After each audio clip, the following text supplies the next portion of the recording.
And finally, Kelly Riley, the sister of Mr. Bingley. Oh, yes. Just like all I know her as the angry lady from Yellowstone. Beth from Yellowstone. Beth, whatever. She's just the one She's the angry lady. seems Oh my gosh. to be fighting people 100% of the time. Like, because Sarah watches and I kind of pass through a room and I'm like, man, she's getting into a fight again with somebody. She's a really good, like, she's a very interesting character. The fact that you're not disagreeing with me makes it seem like that is exactly who she is. She's I like more on the violent side. I mean, I will say that. Like, suppose she is a little angry sometimes. Welcome to the Rom-Com Rewind podcast. Hi, I'm Sarah. And I'm Devin. And like you, I love rewatching movies over and over again. You're here, you made it to us, you found us somehow. Do us a favor, tell a friend. But also, we love romantic comedies, and we're assuming that you do as well. So this is a show where we rewatch rom-coms, break them down a bit for you, maybe take a peek behind the curtain, dig beneath the surface, and decide, does it still hold up? Today we have the 2005 Pride and Prejudice. And wherever you're listening, throw us a follow, tell a friend. If you want to become more a part of the podcast, so many conversations that we have happen on our Instagram account at Romcom Rewind. We have a message from Caitlin, and this is about our Crossroads episode. Ooh, Britney Spears. She says, "Yay, I'm so excited to listen to this episode. Such a classic. A couple of years ago, I asked my partner for this movie on DVD. I just told him the title, and he ended up buying me an old Western movie." Yeah, there is another one, yeah. So funny to open on Christmas morning and then showing him the actual movie. So, of course, I had to ask, did you actually watch this movie? Yes, they did, and they kept it. He said he liked that version better than the Britney Spears version. Yeah, I could see him saying that. I wonder what's going through his head, like going to the store and being like Crossroads and looking at it, and it's like this old grizzled. He's like, she wants this? She's into Westerns. Wow. How fascinating. Yeah, reach out on Instagram at Romcom Rewind for literally any rom-com pop culture conversation you want to have. We respond to every single DM. Pride and Prejudice. We did the 2005 romantic drama film directed by Joe Wright. This was actually his directorial debut, but Joe also directed Hannah, Peter Pan, Darkest Hour, Atonement. A lot of really cool movies. This is based off the 1813 Jane Austen novel of the same name. Pride and Prejudice is the story of Elizabeth Bennet, played by Keira Knightley. Elizabeth lives with her 4 sisters at a rural English estate. Her sisters consist of Jane, played by Rosamund Pike, Lydia, played by Jenna Malone, Kitty, played by Carey Mulligan, and Mary, played by Tallulah Riley. Her father is Mr. Bennet, played by Donald Sutherland, and her mother, Miss Bennet, is played by Brenda Blethyn. So these girls are all single, and they're all kind of pining for their chance at love. This comes to a head as the eligible bachelor of the day, Mr. Bingley, played by Simon Woods. He arrives in town at a kind of like a ball or a dance, along with his relative and another eligible bachelor, Mr. Darcy. He's played by Matthew McFadden. And his sister, Caroline Bingley, played by Kelly Riley. There's lots of characters in this movie. Mm-hmm. There are even more that I haven't mentioned. Dame Judi Dench is in this too. But that kind of moment launches a runaway train of love, loss, heartbreak, heartache. This is kind of the lead-in for your story of Pride and Prejudice. What are your thoughts? Mr. Collins, at your service. In an era when marrying a rich man was the most a woman could hope for, Elizabeth Bennet was way ahead of her time. I singled you out as the companion of my future life. Sir, I cannot accept you. Don't worry, Mr. Collins. Tell her you insist upon them marrying. Oh, please. You will have this house. I can't marry and save your sisters from destitution. You cannot make me. This is the first time I've watched this movie. Like any TV show of Pride and Prejudice, any movie of Pride and Prejudice, this was the first time. This movie was very enjoyable. I really liked it. It's funny. Period pieces are an interesting beast. Yeah. They're more movement and things happening versus a ton of script. But when you do get the script, it's Old English or older English, I should say, than what it is now. But I thoroughly enjoyed it. I do, like I said, they're an interesting beast, but I do enjoy a good period piece. I mean, right now, Bridgerton is how big on Netflix? Everyone's so excited for the next season coming out in May. I think, it's almost been 20 years. It'll be 20 years next year since this iteration of it came out. They've done Spider-Man's in less time.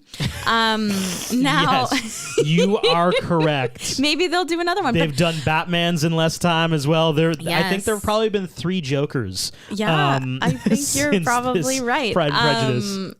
And no, I really liked it. I liked Keira Knightley in as Elizabeth, as the main lead, and I think everybody who was cast did a really great job. I just love how everything was done. I thoroughly enjoyed this movie. Yeah, me too. You totally get how this is like a romance drama classic, but really I would describe this as an epic.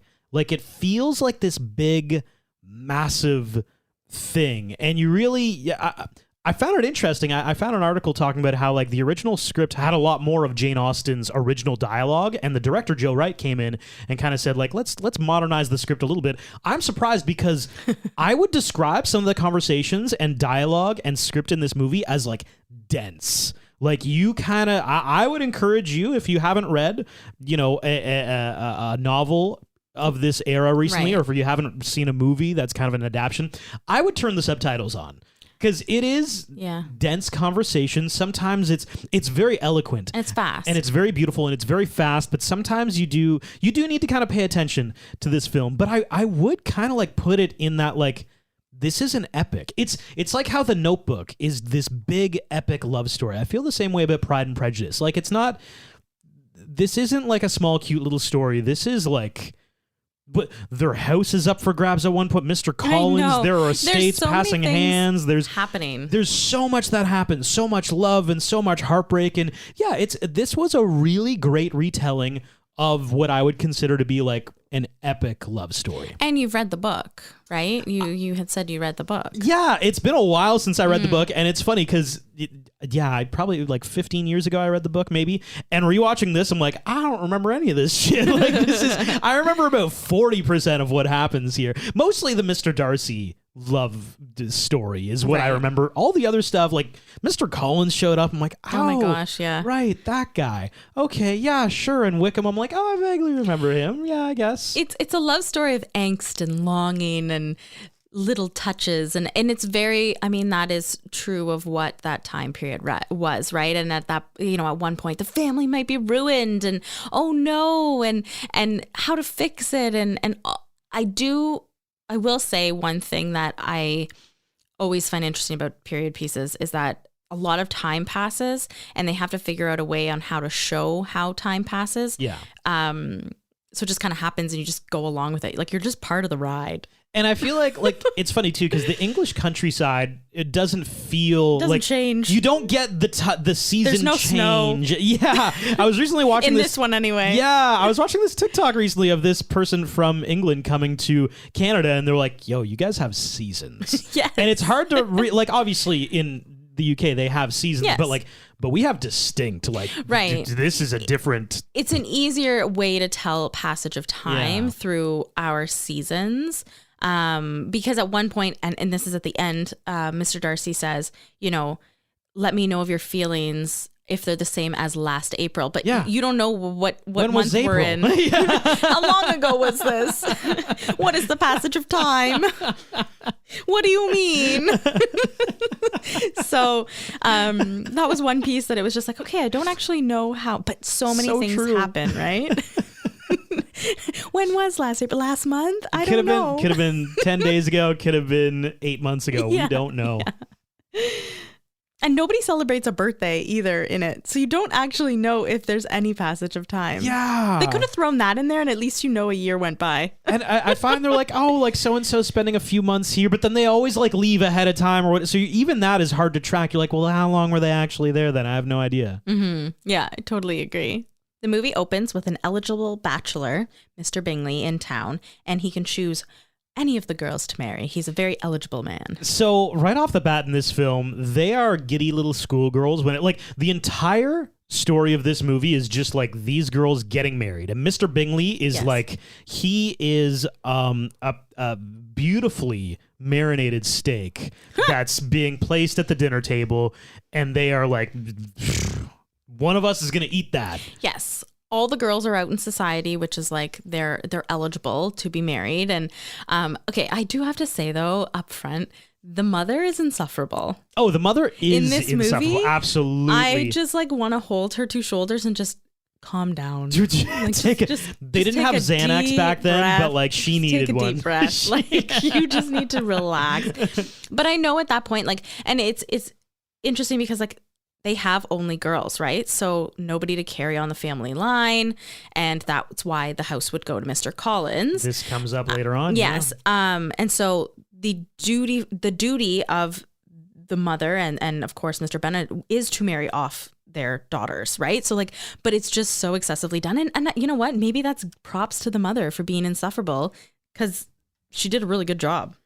As you mentioned, Mr. Bingley comes to the ball and meets all of the sisters, Elizabeth, Jane, Mary, Lizzie, and Kitty. And we also get to meet Mr. Bingley's sister, Caroline, and Mr. Darcy. Lots of people, like, we are just slammed with, Yes. Here's a whole family of Bennetts, and now we're getting the love interest, like, almost immediately. Right. So Lizzie, Elizabeth, overhears Mr. Bingley and Mr. Darcy talking and saying that Jane is the most beautiful, and Mr. Bingley says, yes, so is Elizabeth. But Mr. Darcy disagrees and kind of throws some shade towards Elizabeth, and she overhears and kind of, you know, it hurts her ego a little bit. The next morning, Jane gets a letter from the family that Mr. Bingley would like to meet, and or I should say Miss Bingley, because Caroline wants to meet with her. Mr. Bingley won't be there, but in order to continue the meddling of the mother sends Jane on horseback while it's pouring rain so that she just has to stay at their estate for a long period of time because she will get a cold, which she does, and she has to stay until she gets better in order to travel back. Right. So again, the matchmaking works and it continues. However, Lizzie decides to go and see her sister Jane because it has been long enough. Again, we don't know the exact time of passage, but I think I'd say like a week, 2 weeks maybe. You're too proud, Mr. Darcy. And would you consider pride a fault or a virtue? That I couldn't say. Because we're doing our best to find a fault in you. Maybe it's that I find it hard to forgive the follies and vices of others, or their offences against me. My good opinion, once lost, is lost forever. Oh dear, I cannot tease you about that. What a shame, for I dearly love to laugh. The mum and the girls go to pick up Jane after she's feeling better, and Mr. Darcy helps Elizabeth into the carriage. This is the first touch. And Mr. Darcy's somebody who's so like, I don't know, he seems very secluded, very quiet, very off-put by Elizabeth. It's an interesting thing because like you can see him longingly look at Elizabeth, so you're kind of like, oh no, I think he does like Elizabeth. Do you find it's longingly looking at? I find his facial reactions to be so hard to read, which I do remember from the book being a thing. Like he's just a hard person to read. Notably so, though. And it's funny, though, because anyway, it's never... Anyway, yeah, I'm just going to leave it there. But when they do get home to their house, they find out that Mr. Collins, who will be taking over the inheritance and the house once Mr. Bennet dies, comes for dinner. He's extremely awkward. He's part of the clergy, and it sucks because things don't get passed down to the daughters. It would have to follow a male line, and they don't have a son, as mentioned earlier, so it would go to him, and they would lose everything. He is taken by Jane, Mr. Collins. As everybody, yeah. But her mother quickly says that she's taken, but Lizzie is available. They meet that same day also a Mr. Wickham, who is a lieutenant in the militia, and Lizzie is smitten by him. So now I think we've met pretty much every main character in our film. I find Pride and Prejudice is definitely a film that, as I was watching it, every person who walked across the screen, I'm like, oh my God, it's that guy from that thing. And obviously, you know, there are the highlights that we're going to go through, but I wanted to go through the list of, hey, it's that person from that thing for Pride and Prejudice. Yeah. So, I mean, like, let's do the easy ones. Keira Knightley, I don't think counts because she's been in so much stuff. You know her from Pirates of the Caribbean, the girl on the other side of the cue cards in Love Actually. Yes. Donald Sutherland and Judi Dench, I also think they've been in so much stuff that they don't really qualify in this category. But Jane, the sister, Rosamund Pike. Yeah. I saw her and immediately I'm like, oh, Ben Affleck kills her in Gone Girl. That's honestly the Oh my God, that's only so funny. thing. I've never seen Gone Girl or read the book, so I didn't know that. See, and the funny thing is, I don't even know if he kills her, but I think that's what the story is, right? Apparently she goes missing or something. I have no idea, but I just know there's something about Ben Affleck killing Rosamund Pike. That's all I got. Matthew McFadden. He's in Succession, and his name's not Culkin. That's all. I'm like, it's the Succession guy who's not Kieran Culkin. Okay, it's funny. I've also never watched Succession, so it's on my list. Really? Yeah. Okay, I've got a really good one for you. Okay. The one I really loved is Tallulah Riley, who plays Mary Bennett. Mm-hmm. She's been in a few things, but yes, I totally clocked her being in an iconic scene in Inception. She's not really in Inception, but she is. So there's this scene where like Cillian Murphy's character is in a dream, right? And this blonde girl comes up to him at the bar and steals his wallet and walks away. And it's actually Tom Hardy playing a blonde girl. And then we get this iconic moment where Leo DiCaprio does the whole like, how do you know you're in a dream kind of thing. Now, the easiest way for you to test yourself is to try and remember how you arrived at this hotel. Can you do that? Right? The whole, like, how did you get here? When you're in a dream, you don't know how you get places kind of thing. Tallulah Riley was like the blonde girl right before that iconic line happens. she was also married to Elon Musk. Oh, was she? Yes. Oh my gosh! You know what? I've got twice. Oh, let me just. Oh my God. She was married to him from 2010 to 2012 and 2013 to 2016. They tried it again. You know. That's the most Elon Musk thing to happen. Like, I'm gonna give it another shot. Actually, I've actually got a better. Somebody's married to a person from this movie. Carey Mulligan, who plays Kitty. You know who she's married to? Who? Marcus Mumford. Oh, really? From Mumford and Sons. Oh my God. The Mumford. Oh, the son of the, I don't know, the Mumford guy. The Mumford guy. Oh, that guy, Mr. Collins, Tom Hollander. He's been in so much, but as soon as I saw him, I'm like, he's the angry director in About Time. Remember, he goes to live with the guy in the play, and they do like they redo the play a number of times. Jenna Malone, you know her from Hunger Games as Joanna Mason. Yes. She's You also watched Homeland, right? I did. Yes, Mr. Wickham. Mr. Wickham is from Homeland. Yes, I clocked him right away. There you go. And then you do. Rosamund Pike was also she's in the Wheel of Time right now. Oh, really? Yes. It's getting interesting reviews, so I haven't really dipped my toes I think into the books are hard to live up to. And that's the thing with a series like that.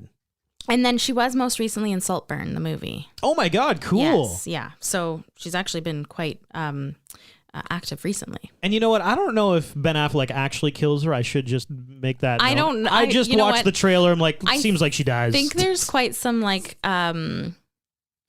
twists and turns in that book. I hear it's quite a so at the end. And finally, Kelly Riley, the sister of Mr. Bingley.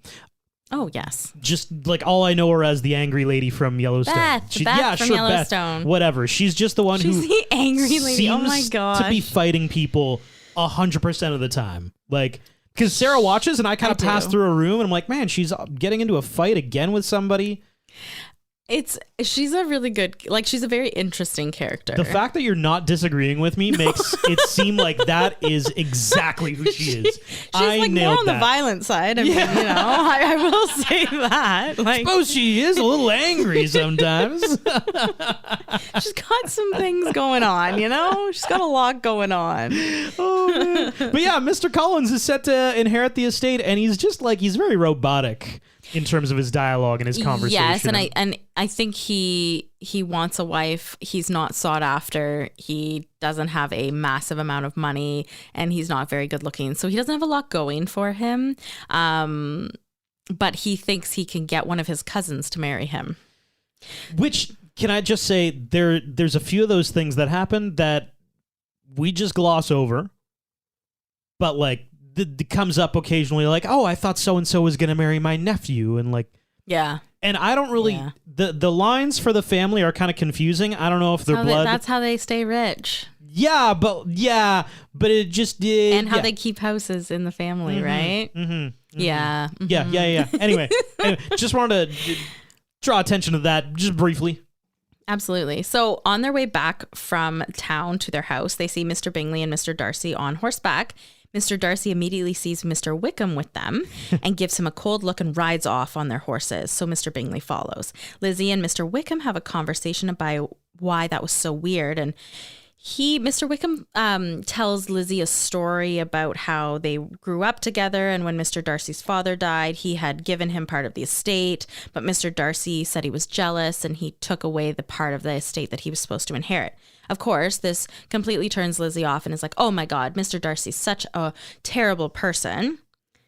And then we have Mr. Bingley's ball. So again, a little bit of a time jump here, probably a few days. At Mr. Bingley's ball, Lizzie is trying to find Mr. Wickham. It turns out he's not there. He's been called away. But Lizzie has to dance with Mr. Collins, who has set his eyes on Lizzie. And just like an awkward ball, there is a lot of cringiness in this movie that I kind of had to look away. A lot of it actually around Mr. Collins. I find him to just be a very... Yeah, he's a little bit cringe, yeah. Which is by design, though. He's supposed to be a little bit of just an unsavory... Not unsavory, but just like, ugh. Yeah. Ugh.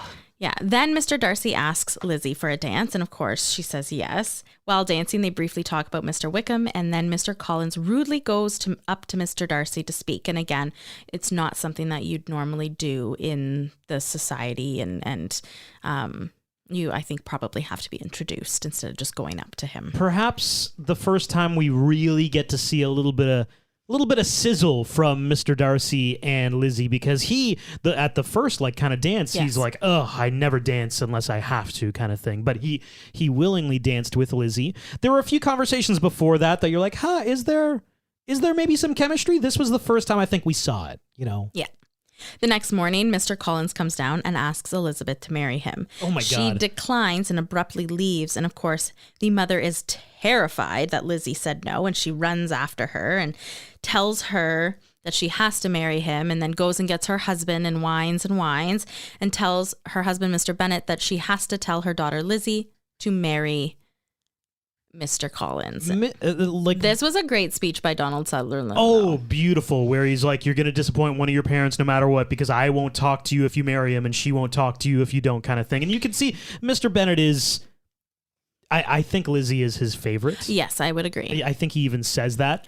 God, marriage is just flying all over the place in this movie. It's quick. It's hard to handle. Like, there are some people who are doting with each other, kind of like, ooh, like, is there some chemistry happening? And then Mr. Collins just whips his flicking, thing out and is like, I'm gonna marry somebody this weekend. And you're like, holy. This was the first point in the movie where I'm like, a lot is happening here and a lot's gonna happen. My assumptions are that marriages were more contracts at this point in time than actually for love. Absolutely. Yes. It was for convenience or for money or for for wealth, but security, protection, not being a spinster. Although Mr. Collins does seem to think he's in love with Lizzie, which is like, okay, dude. Yeah. You literally showed up and you're like, Jane's the one I want. And they're like, no, you don't want go Lizzie. Maybe get Lizzie instead. And he's like, oh, you're right. I do like yes. Lizzie. So later that day, Jane gets a letter from Mr. Bingsley saying that he's going to be leaving to go back to the city, and that he probably won't be necessarily pursuing Jane anymore. Doesn't come right out and say it, but doesn't not. And then Charlotte, Lizzie's best friend, is now engaged to Mr. Collins. So lots happened in the same day, if so not maybe a day or two. Again, time is not a construct here. Charlotte, I'm like, oh, it's that girl. Who is she, a sister? I was actually a little bit confused, to be honest. She doesn't necessarily want to marry him, but again, like we just spoke about, protection, and that she was on the verge of becoming a spinster. Now, Charlotte has moved to the city and has invited Lizzie to go and visit. It turns out that they've been invited that evening to Lady Catherine's house for dinner. So Mr. Collins' next door neighbor. She is of extreme wealth. And also, her nephew is Mr. Darcy. So they meet, but my best scene is the dinner that follows immediately after. Oh my God, yeah. This is the most uncomfortable dinner. It is. Lady Deborah, played by Dame Judi Dench. Yes. Fantastic actress. Wonderful villain. And she's a wonderful villain. She really commands the space, I feel. Like, yes. your just eyes gravitate towards her in every scene she's in, and she is just like vile. She is. To Lizzie. Something we have never talked about on the podcast, but I've known about it for a while, and I wanted to bring it up in this movie, is the Bechdel test. Have you heard of this? No. It's kind of baseline for progressiveness, or I guess diversity in a movie, especially when it comes to female characters. So there's a requirement to pass the Bechdel test. You have to have at least 2 named female characters in your movie.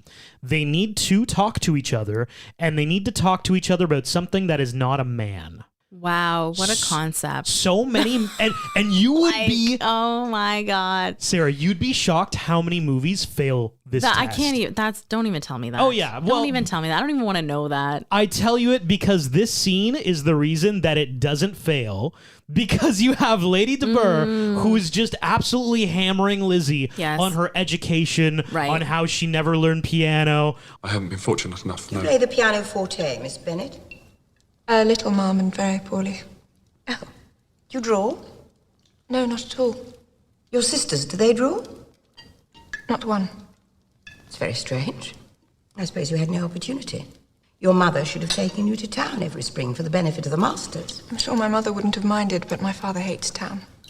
On how it exceeded the expectations of that test. Yes, but yeah, if you listening ever want to take a deep dive, that might make you not feel great. Check out how many movies fail the Bechdel test, even like current ones. It's pretty surprising how often it's it insane. happens. We're 2024, and that is has to be a requirement for movies to do because of how many movies still fail that. Probably a lot of action movies. Like I would assume like Mission Impossibles. Like exactly. I'm thinking, Mission Impossible 2, No, possibly. dude, the new Expendables movie has like 20 male actors and like the Megan Fox. 4. You're like, okay, well, that's interesting. Anyway, so this movie actually does pass the test, because Judi Dench was so mean to Keira Knightley in that scene. Yeah, the dinner is an interesting affair, but after dinner is where it gets all spicy. Okay, so I love this too. This is a continuation of my best scene. She asks Lizzie to play the pianoforte, even though she knows she can't play it.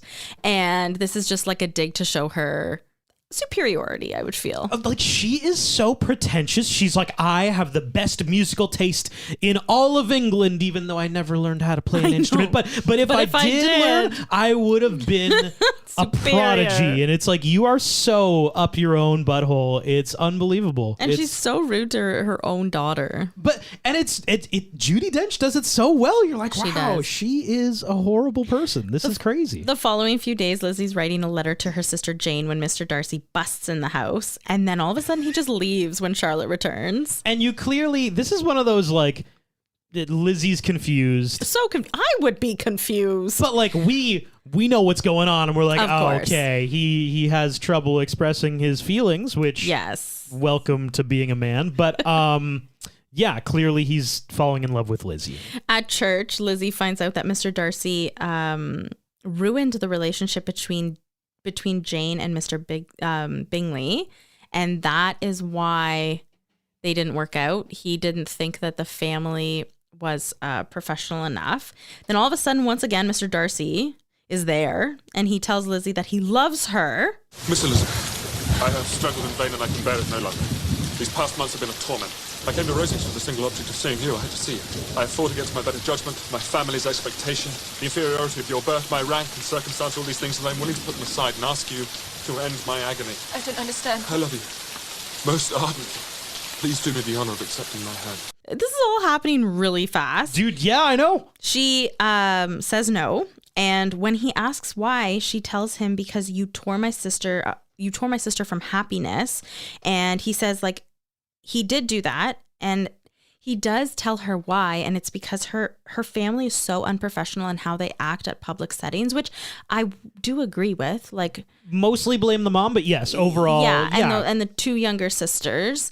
I think he saw that it wasn't necessarily a good fit. Good fit. But again, was that for him to judge? But I think too, Jane is more of a shy person, and so maybe he felt that it was unrequited love from Mr. Bingley's part. But he was in fact wrong after speaking with Lizzie. So after their argument, Lizzie goes back to the house and just stares in the mirror all day and all night. And Mr. Darcy stops by to deliver a letter explaining absolutely everything, including Mr. Wickham. In it, he explains that Mr. Wickham is a lying, money-hungry, gambling man.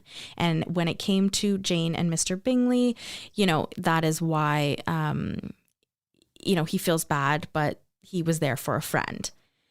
She's invited. So Lizzie's invited by her aunt and uncle. So she's back at home now from visiting her friend Charlotte. She's invited by her aunt and uncle now to go to Brighton with her younger sister. Her younger sister goes to Brighton, and they don't really explain this part really well. No. Because her younger sister Lydia was supposed to go with them, but then we find out, I think, that she was already gone to Brighton. So now Lizzie's just with her aunt and uncle traveling. And she does tell her sister Jane before leaving that she did see Mr. Darcy while she was visiting Charlotte, but not about the part where Mr. Darcy broke them up on purpose. Correct, yeah. So Lizzie goes with her aunt and uncle, and while on their travels, just conveniently, they pass by Pemberley, which is where Mr. Darcy's house is. That's his estate. The house is massive. Mr. Darcy, of course, isn't home, but his younger sister is. And while she's spying on her plane, Mr. Darcy shows up to surprise his sister. Whoa, Sarah, you're skipping over And Lizzie's caught. the overtly sexual statue museum that Mr. Darcy has. Sorry. Can we talk about that? So there's this room in his house that has all these statues, and we start off like, wow, such beautiful pieces, and there's also a statue of Mr. Darcy himself there. But there is one statue specifically, you can watch out for it, that has like a great ass. I'm like, objectively, I'm like, holy shit, that's a statue with an ass. Butt. So then I decided to Google it, and luckily I did this not on a work computer because it's... Oh my God. I found the list... Is that a thing for people? Like... Maybe, I don't know. I'm kidding. I mean, I found a list, so it's a thing for somebody. Gosh. The most erotic statues found around the world. Oh my God. Starting with it... So it actually looks like this. There's a hermaphrodite Greek statue that specifically has like a very well-shaped posterior that honestly I think looks like what Mr. Darcy had. There's also a famous statue they recovered from Pompeii in Italy of a goat man and a goat. Man. And a goat. Wow. Okay. Together. Yeah. Okay. Oh, have you heard of this sculpture park in Oslo called Frogner Park? No. It's in Oslo, Norway. It's near a playground for kids, apparently, but it has a lot of that's not.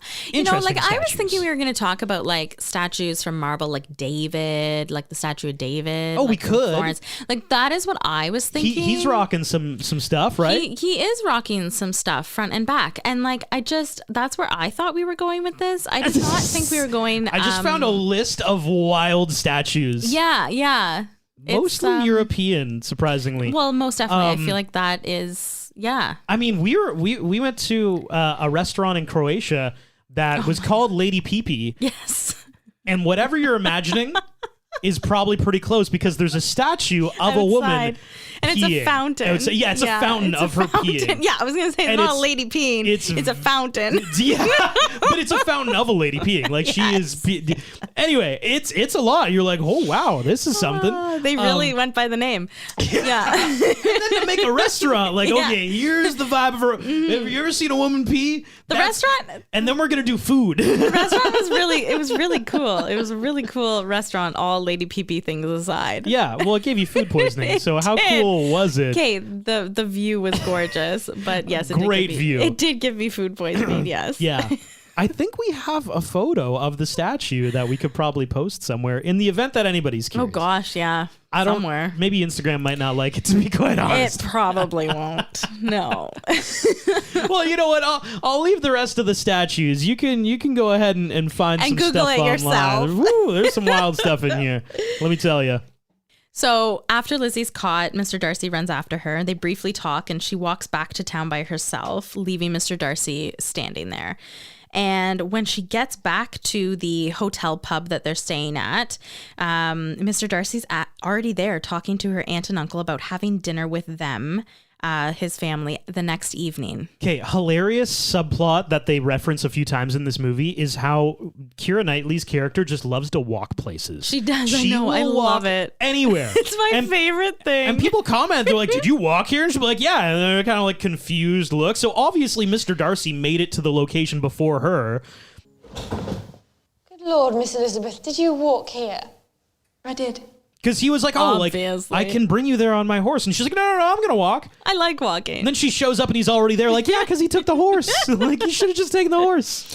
I think like she does like walking, but I think too she's become accustomed to it because her family doesn't use the carriage often. Right. They don't. Yeah, not a lot. Because they don't have. Yeah, exactly. So they do go to his house for dinner. Lizzie meets the sister and gets along famously with her.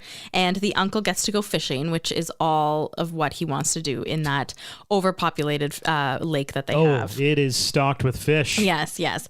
And all is well. She's even warming up to Mr. Darcy. They get back to the pub hotel, and Lizzie gets a letter saying that her younger sister Lydia has run off with Mr. Wickham and will ruin the family by doing this. So I laughed out loud when this moment happened, just because this, like I said, this movie is like a runaway train of just things happening, people proposing to so-and-so's engaged, and then it felt like we were finally kind of having a moment of like, oh, okay, yeah, like she's just hanging out with Mr. Darcy, they've got chemistry, that's great, and then she comes around the corner with the letter. I thought she was acting. like a little charade. Like a little skit or something. She's like, she's run off with Mr. Wickham. I'm like, what is going on? Oh, it's so funny. I mean, clearly Mr. Wickham is extremely desperate for any type of cash out that he will marry whoever. Yeah. Yeah. So, Sarah, I do want to kind of pull the bandage off a conversation I think we need to have. Okay. Which is, Mr. Darcy. Right. We're going to find out in your thirst factor later on, but like, what are your feelings? Matthew McFadden, good looking guy, attractive. Were you attracted to him in this movie? He's a little bit like 17th century emo. Oh yeah, like a little bit, like that's kind of the vibe that I get from him. Yes, not necessarily, up my alley, but kind of like My Chemical Romance. To be honest, like I think I might have chosen Donald Sutherland in this movie. I'm kidding. Obviously, stop it. No. I think he was like, it was very time period pieced out. Like he wasn't overly attractive. He had the bangs. I think, to be honest, the men in Bridgerton are way more attractive. But thank you, Shonda Rhimes. Thank you, Shonda Rhimes. So I do want to talk about, and like, it's not just like attractiveness, but I just want to talk about like who did it better, maybe. Okay. Of iconic roles that have been done by multiple actors, either in quick succession or recently, because Mr. Darcy, 10 years before this film, is played by Colin Firth. And that would be tough. That would be tough. And I mean, Colin Firth only continued his rise after the fact that, like, by 05, he's a very well-known household name. He's kind of a big deal. Then we have Matthew McFadden trying to step into his shoes in this role. I kind of like that he wasn't super popular, though, when he played Mr. Darcy. Like, I do like him as Mr. Darcy. I think he's like, just mysterious, and he played that role really well, and you didn't really know what he was thinking. Like, he did a really good job at it. Okay, can I hit you with another one? Mm-hmm. And by the way, for this, I'm not doing any superheroes or any comic book stuff because they get redone so many times. But how about Sherlock Holmes?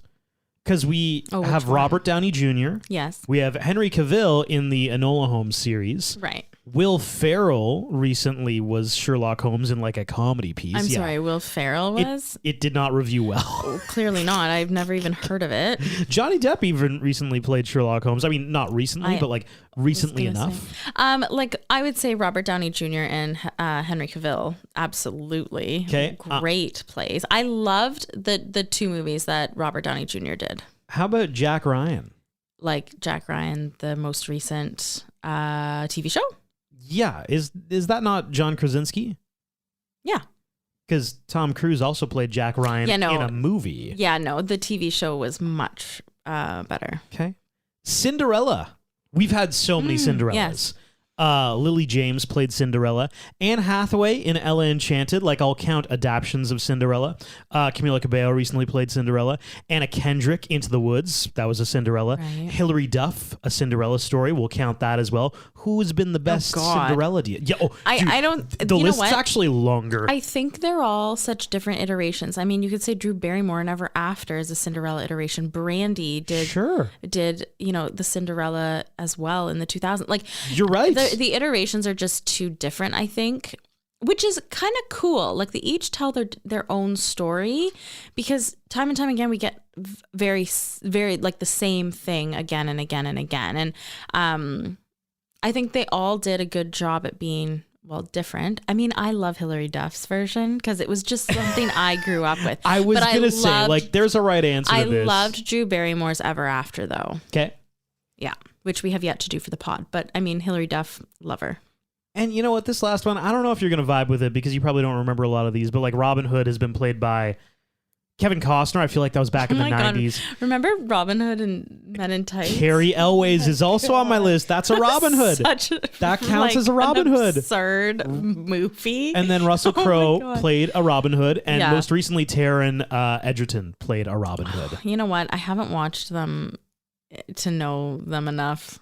Like, I feel with you though. Carrie Elways in Robin Hood my Men in God. Tights. That movie was absurd. That movie is hilarious. It reminds me a lot of The Princess Bride, where like they were very out there in their comedy in a way that like just worked for the movie, but like taking a step back, you're like, this is wild. Super bizarre, super weird, just hilarious all together. Like, there's a vivid moment that I remember is when there's an archery contest and Robin Hood loses, and Carrie Elways is like, I'm not supposed to lose. Yeah. And then he's like, does anybody have the script? And they're like, oh yeah, we should look at the script. And then every person pulls out a script. Yes, exactly. But it wasn't, you know? In a way that The Princess Bride is kind of self-aware sometimes. Like, where you could see the mats when they were doing their sword fight. Kind of like that, where it's like thought out, but it's like meta, you know? Anyway, let's continue on with our story.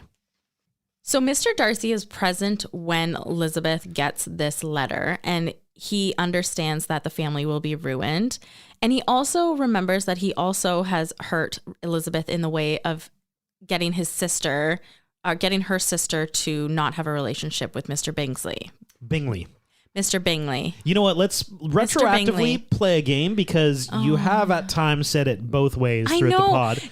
You know what's funny? I've written it in my notes both ways, and I don't know why. It's because I want to throw the S in there. So I do apologize all the times I've said Bingsley. Oh, don't apologize. When I meant Bingley. Make it a little retroactive drinking game. Go back to the beginning of the pod. Start from scratch. And every time she says it wrong, you can take a beverage. You've never corrected me. No. Well, you know what? The first time you did it, I quickly went to my notes to see like, oh shit, I've been saying it wrong. And then I realized, I'm like, no, she's been saying it wrong. And you know what? But you were already on a roll, and I couldn't stop you. So I even had, as everybody knows, I had subtitles on because I watch things with subtitles, but I kept on having to remind myself that it was Bingley, not Bingsley. Yeah. I don't know why I did that. I also just assume if you and I say something wrong, I assume I'm the one who's wrong. This is true. 90% of the time you are. Yeah. So I just assumed that you were right. And then you said it the other way, and I'm like, okay, I don't think she knows. Well, I did, but I just, yeah. So the uncle finds Lydia in London, and she is to marry Mr. Wickham if the family agrees, of course, to £100 a year as dowry. Lydia lets it slip at dinner once she's married. She comes back and sees the family with Mr. Wickham as her husband. And Lydia tells Elizabeth that Mr. Darcy was the one that found them and paid for the wedding and everything. And again, you're not really sure what Elizabeth thinks of this, whether it's a good thing or a bad thing against Mr. Darcy once again. I think she does see it as like, okay, he tried to make this whole thing, like he swept the issues under the rug. And kept the family from being ruined. Exactly. They hear Mr. Bingley is returning in once the women are in town one day, and this time his sister is remaining in the city, and only him and Mr. Darcy are coming to the countryside. They, of course, go to see Lizzie and Jane's house first, the Bennets, but the visit is very awkward and Mr. Bingley runs out and is very anxious. He's kind of playing out the conversation that he wanted to have with Mr. Darcy outside the estate. Mr. Bingley comes back and asks Jane for her hand. Lizzie is outside crying by a tree because she has in fact realized that she loves Mr. Darcy. Dun, dun, dun. In the night, Lady Catherine shows up to the Bennet house and asks to speak to Lizzie alone. And she asks Lizzie if she is engaged to Mr. Darcy and that Catherine's daughter is supposed to be engaged to Mr. Darcy and they have been since children. Has my nephew made you an offer of marriage? Your ladyship has declared it to be impossible. Let me be understood. Mr. Darcy is engaged to my daughter. Now what have you to say? Only this, if that is the case, you can have no reason to suppose he would make an offer to me. You selfish girl. This union has been planned since their infancy. Do you think it can be prevented by a young woman of inferior birth? Elizabeth is out walking, and this is my best scene. Literally the last scene of the movie, like second last scene of the movie. But I loved it. I thought it was really well done, actually, filming wise. Yeah. Elizabeth is out walking in the early morning, as she does, and sees Mr. Darcy walking toward her. She apologizes to Mr. Darcy, and because, of course, he was the one that helped with Jane get with Mr. Bingley and have Lydia marry Mr. Wickham when she ran away instead of ruining her family. And he tells her that it was all for her. But she must tell him how she feels, that if her feelings have changed, of course, since last April, again, time we don't know, that he still loves her, but that if her feelings have stayed the same, then he will part and, let it go and let the love die. But that he says that if she does love him, he never wants to be apart from her again. I mean, this is one of those moments that if you talk about like all-time rom-com romance movie quotes, you've bewitched me, body and soul, and I love you. I never wish to be parted from you from this day on. Like I said, it was a great scene. And then the movie ends with Mr. Darcy asking for Elizabeth's hand by going to her father first, and then Elizabeth going in after to speak to her father because they have such a close relationship. And her father realizes that she does in fact love Mr. Darcy, and they're going to be rich, and allows her to marry him, and it ends with that. It did kind of feel interesting that it ended like I know I wanted to Donald see them Sutherland. I know I'm like, oh. I know I wanted So to this is see how it them ends get with Donald? married and it end with them getting married, but it doesn't. Like, oh, we're here with Mr. Bennett and that's it. Yeah. But like a very satisfying end. Quick facts. Director Joe Wright was not initially keen on Keira Knightley playing Elizabeth, believing her to be too attractive. He changed his mind upon meeting her, deciding her tomboyish attitude would be perfect for the part. Or, as she tells it on the Graham Norton show, he initially thought I was too pretty, but then he met me and said, "Oh, no, you're fine." A little backhanded compliment. Not really, but yeah. At the beginning of the movie, Elizabeth is shown reading a novel titled First Impressions. This was Jane Austen's original title of her novel before she altered it to Pride and Prejudice. Additionally, the text of the visible pages is readable when paused. It is the last chapter of Pride and Prejudice with the names changed. Matthew McFadden, Mr. Darcy, has very poor eyesight. In the misty morning shot, director Joe Wright was behind the camera waving a red flag, so Matthew knew where to walk. Stop. You know what? There are moments where he squints too, and I'm like, oh, it's just part of Mr. Darcy's character. He's blind. But maybe he was he has very poor eyesight. Yeah. This movie is set in 1797, the year that Jane Austen wrote the first draft of Pride and Prejudice. This is unusual as most of the film adaptations are set in 1813 when it was revised and finalized. So it's a little bit of a different era. Yeah, different era, different costume actually, and I'll dive in literally right now. Joe Wright set this movie in 1797 because he disliked the empire waisted gowns of the late Regency era. After doing some research, he discovered that Austen wrote the first draft of the novel in 1797 when this style of dress would only be worn by the most fashionable members of high society. Okay. The director specifically instructed Keira Knightley never to pout throughout the whole movie. There is, however, one scene in which she does, but that scene was shot by the second unit without Wright present. According to Knightley, Wright still complains when watching this movie over her breaking this pout ban. As if I was actually reading something. While I was prepping for this, I did Google. I'm like, Keira Knightley gets a lot of hate. For what reason, though? And I looked it up. And literally, like, a lot of people were like, I don't know, she pouts. And people, like, a lot of the hate for her is totally inexplicable and it's baseless. But a lot of people are like, yeah, she just, I don't know, she pouts and I don't like that. Like, okay. Feels like a weird reason. Yeah. The actresses who make up the Bennett family, Keira Knightley, Rosamund Pike, Jenna Malone, Tallulah Riley, and Carey Mulligan, went to the Bennett house location in Kent before the crew and played sardines, which is similar to hide and seek in the US, in order to get better acquainted with the house and each other before filming began. While editing the scene with Elizabeth and Mr. Darcy's first dance, Joe Wright discovered that they had inadvertently gotten the entire scene in one take via a camera in place to take establishing shots. The single take version is in the finished movie. Really? Rosamund Pike was director Joe Wright's first choice for the role of Jane. She turned down the role of Rita Skeeter in Harry Potter and the Goblet of Fire for this movie. Wow. I could see her as Rita. Yeah, I could as well. I think she would have been really good. She feels like she makes sense in Harry Potter. Yeah. It's funny because some of these actors are also in Hunger Games, so it is interesting that they just kind of feel like they fit in a whimsical certain era, world. like a certain world, yeah. Dame Emma Thompson did an uncredited and unpaid rewrite of the script. She received a special thanks credit at the end of this movie. One of two scenes that Emma Thompson wrote was the scene in which Charlotte Lucas tells Elizabeth Bennet that she will marry Mr. Collins. The other one is the scene in which Elizabeth tries to tell Mr. and Mrs. Gardner and Mr. Darcy about Lydia's elopement with Mr. Wickham. Here, Keira Knightley's walking in and out of the room was Emma Thompson's idea, according to the DVD commentary. When you thought she was acting. Just when I thought she was, she's run away with Mr. Wickham. Thank you, Emma Thompson, for that.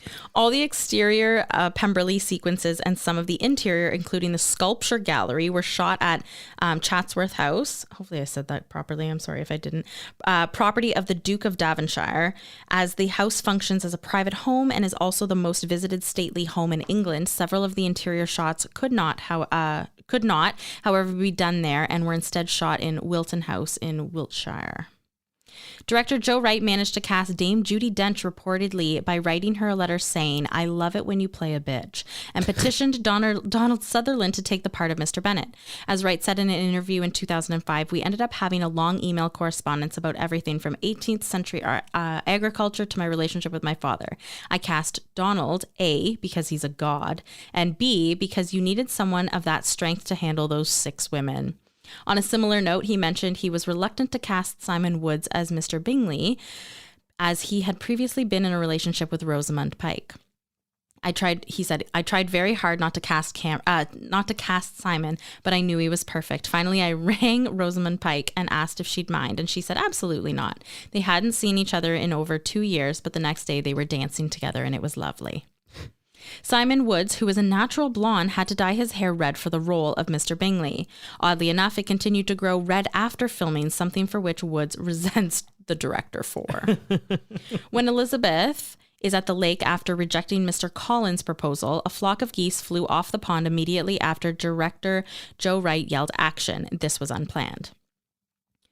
The director cast Donald Sutherland after seeing him in Cold Mountain. Sutherland reminded Wright of his father, which is why they talked about it in their email correspondence. Jenna Malone, who's American, and Donald Sutherland, who is Canadian, are the only non-English cast members in this movie. Mary Bennett was originally dropped from this movie to leave only 4 sisters until it was decided at the last minute to leave her in. In the book, Elizabeth visits a portrait gallery in Pemberley. This was changed to a sculpture gallery for the movie, in part because they were filming at Chatsworth, which has a spectacular sculpture gallery, and also because the director felt it was a more dynamic way to stage the scene. In the DVD and Blu-ray commentary, the director said he was very fond of the Gardners, Elizabeth's aunts and uncles, so he filled their scenes with warm tones and showed them eating lots of delicious food. Keira Knightley was preparing for her role in Domino, the movie in 2005, while she was filming this, and she had already cut her hair. She had to wear a wig during the last few weeks of filming and long sleeves to hide her muscles. She's getting ripped. I know. I love her. Oh, yeah. When I read that, I was like, oh, that's funny. According to the director's commentary, Carey Mulligan, who played Kitty, thought of her mother's funeral during her first crying scene, which was also her first movie. On subsequent takes, when she ran dry, Carrie thought of what song would be played at her own funeral, and it didn't work quite as well. The English country dances done in this movie are Young Widow, Wakefield Hunt, The Bishop, Dutch Dollars, Thigh Pig, Black Bess, Duke of Gloucester, March, and Monarch's Maggot? Yeah. So, okay, we do have some listeners in the United Kingdom. Yes. Would love to know what thigh pig is. It's Tythe. So I hope I said it was Tythe.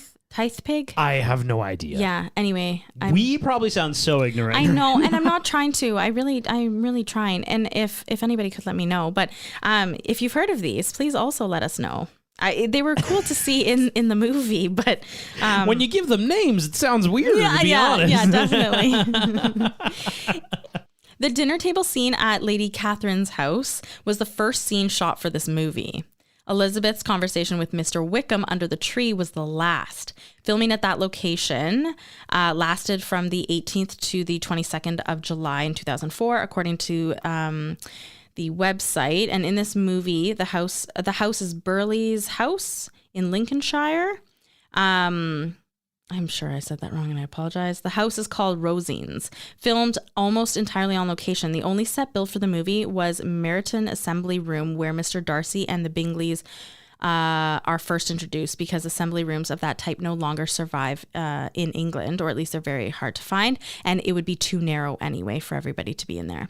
Tallulah Riley, who plays Mary, the third Bennet daughter, is younger than Carey Mulligan, who plays Kitty, the fourth daughter. Jenna Malone, who plays the youngest daughter, Lydia, is older than both of these, and Keira Knightley, who plays Elizabeth, is also younger. The last scene of this movie that shows the newlyweds Elizabeth and Mr. Darcy outside of Pemberley showing affection for each other was absent in the UK release. And the one that we saw as well, right? Because the last scene is Donald Sutherland. Yeah, it's Donald Sutherland chilling in like a chair or something. Well, I'd like to see this version. Yeah. The scene where Mr. Bingley rehearses proposing to Jane was improvised. Initially, it was supposed to be shorter, but Simon Woods was so good that the scene was lengthened. Although not directly stated in this movie, it was Mr. Collins who told Lady Catherine that Elizabeth Bennet was engaged to Mr. Darcy. According to the director's commentary, Tamsin Merchant, who played Mr. Darcy's sister, did her own piano playing in this movie. The almost kiss during the rain proposal was unique to Matthew McFadden. It came up in his screen test with Keira Knightley due to their chemistry with each other, as it is stated by the DVD and Blu-ray commentary. The frequent close-ups of Matthew's hand are a reference to the fact that the ultimate goal of the Bennet sisters is a wealthy man's hand in marriage, and a foreshadowing of the fact that Elizabeth does in fact eventually win Mr. Darcy's hand. The orchid that Mr. Bennet is cultivating at the beginning of the film would not have been introduced to Britain at this time period. Honorable mentions. I want to talk about and I've got a game for this as well for you, Sarah.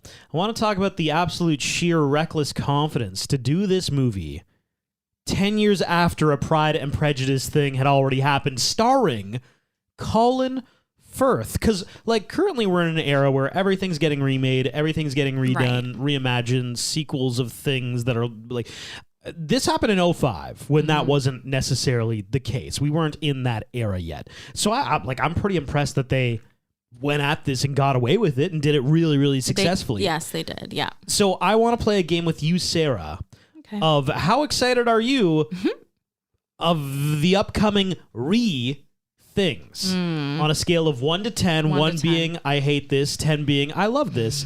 Tell me how excited you are for a Freaky Friday sequel. Oh, I am excited. A sequel? I'm excited. I think I'm like a 9. Yeah, the sequel's been locked in. Lindsay Lohan I'm confirmed excited. it. Jamie Lee Curtis is in. Okay, how about Harry Potter becoming a series? Okay, I am like a 3. Oh, okay, so you're not a 1. I thought you were going to be a 1 on this. You know what? They're still like only they're only 30. Yeah, like, Daniel Radcliffe is 30. This is not. Emma Watson, I think, is the same age as us. Like they are not old enough. Like it. Okay. My thing is that they had so many storylines that they could have covered. They could have gone with the founding four.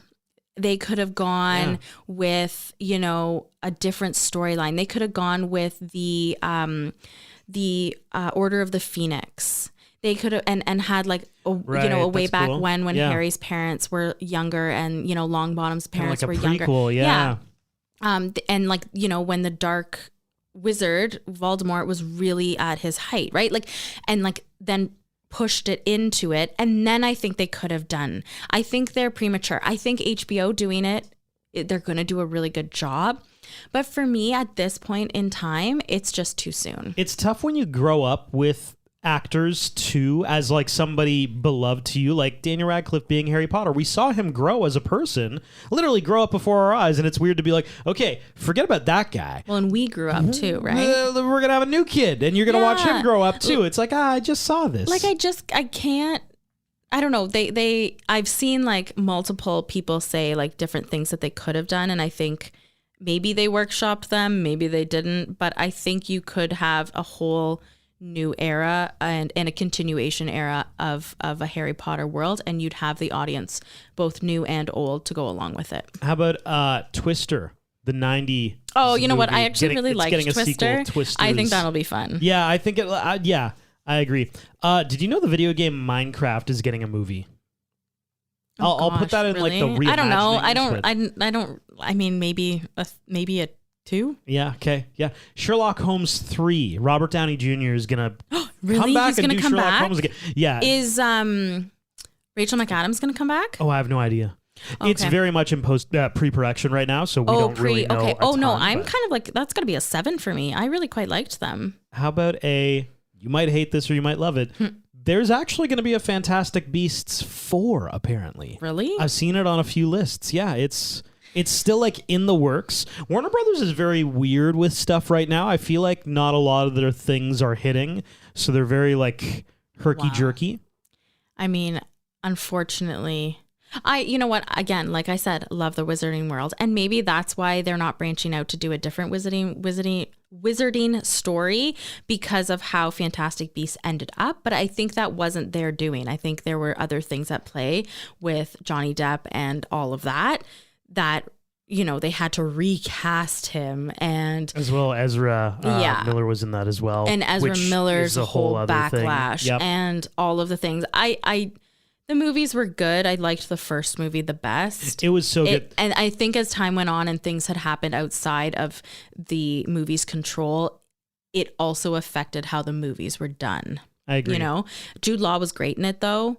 I would say it's probably a 5 for me. I feel like the first movie captured like the really cool, the magical world. It captured the magic, and then after that, it's like, but Grindelwald's here and he's scary, and it got very dark and very brooding. And it's like, I want the magic. Well, and it was unfortunate because I think it tried to tell the love story between Dumbledore, and I think it got overshadowed by all the other media outside of the film, and I mean, all the backlash with J.K. Rowling as a complete person outside, right? Like you had oh my God, Newt's love interest wasn't even really in the third movie because of her dislike of J.K. Rowling. Like, oh, is that true? Yeah, like she was in it, but at the very end of the movie. Wow. Yes, because she didn't want to take part in it anymore, but she was still a main character, and they just kind of wrote her as like she's a lead orer now. I feel like we need to do a full Harry Potter rewatch, I know, I can separate totally podcast. I love Harry Potter. Sorry, guys. You could clearly talk for a while, but hey, maybe when this series comes out, we can do a separate thing. Oh, I don't know. When I say we, I mean just you. Yeah. Let us know if you'd want to hear me do that. Do you know there's a new Chronicles of Narnia happening? Yes, I did. And actually, there's not much out on it. I believe. Mm-hmm. Yeah. They're trying. I don't know what they're doing, whether they're redoing it or whether it's like not a spin-off or like a sequel or prequel, but like it's are they related to the original kings and queens, like the original 4, or like what's going to happen? Because they can't bring the original 4 back because the oh my God, I can't remember his name, but Edmund, he no longer acts. Like he is out of the acting world. I'm gonna be honest, when I asked you these questions, I didn't think you were gonna be like that crazy person on TikTok with the Venn diagram, like, oh yeah, here's what's going on. This guy doesn't act anymore. And you know, like I have like the red yarn this attaching girl over here does not like J.K. Rowling's. You know, she wasn't only in the last scene there. Like, you know a lot more about this than I do, it turns out. There's gonna be a Django Unchained sequel, Django and Zorro. Oh. Okay, which and is Zorro. Yeah, I know. I don't know how that's gonna vibe. How that's gonna go. Mm-hmm. I liked Django, the movie. How about a Robin Hood, but he's dead? It's just Maid Marian, and it's called Marian. No. Okay. Like a 4. Yeah. Okay. And The Edge of Tomorrow is getting a sequel. Live, Die, Repeat, Really? and Repeat. Yeah, It's getting a called. sequel. Yeah. Well, The Edge of Tomorrow was a really good movie. The Edge of Tomorrow. For anybody who has not watched it and likes kind of like an action, like, you know, that was a really good one. It was one of the first movies that we watched together. It was. In your mom's basement, actually. I remember that when we were first dating. Yeah. That's so funny. That movie was fantastic, and I think it was just marketed incorrectly because apparently the marketing was like, it was so supposed to be good. called Live, Die, Repeat, which is a lot cooler than The Edge of Tomorrow. So it's interesting that they're like, we're going to do a sequel and we're actually going to call it Live, Die, Repeat. And repeat. Maybe marketing is trying to be better. Yeah, maybe they figured it out. Oh, I think like I'm kind of excited about that. 8. What's your honorable mention? I went through a whole game for mine. I know. I quite liked it and I enjoyed it. And I'm sorry that probably went on a lot longer than you thought it was going to be.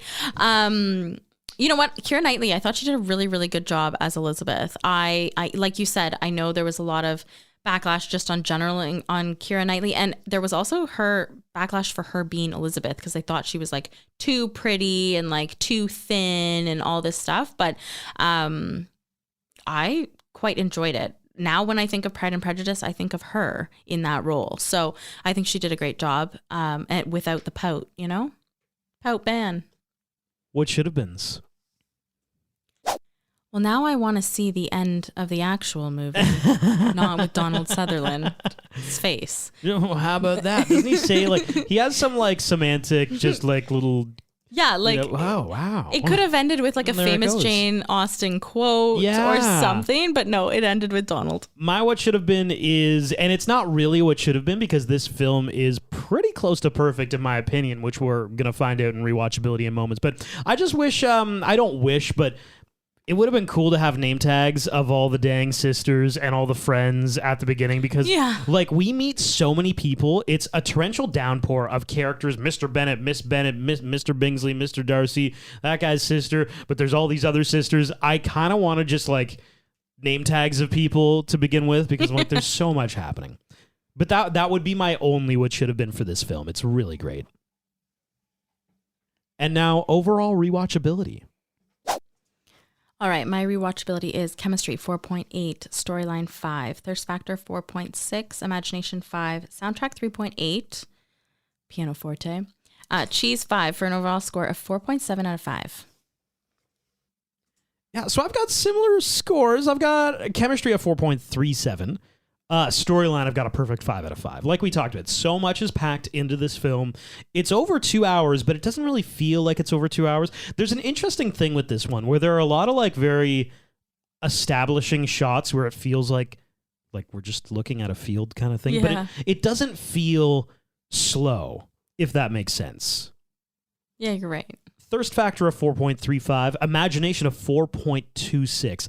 I'm just going to knock it down because like Jane Austen's original work was very imaginative, but let's be real, this is a film adaptation, right. Not only that, of source material that had literally been adapted 10 years prior. I gave it a 5 because I liked that they did it in the 17... I liked that they did it in the 18th century, so like 1797, and all the other iterations of this have been in the 1800s. Right. So... soundtrack, I've got 4.65. Agreed. Great soundtrack.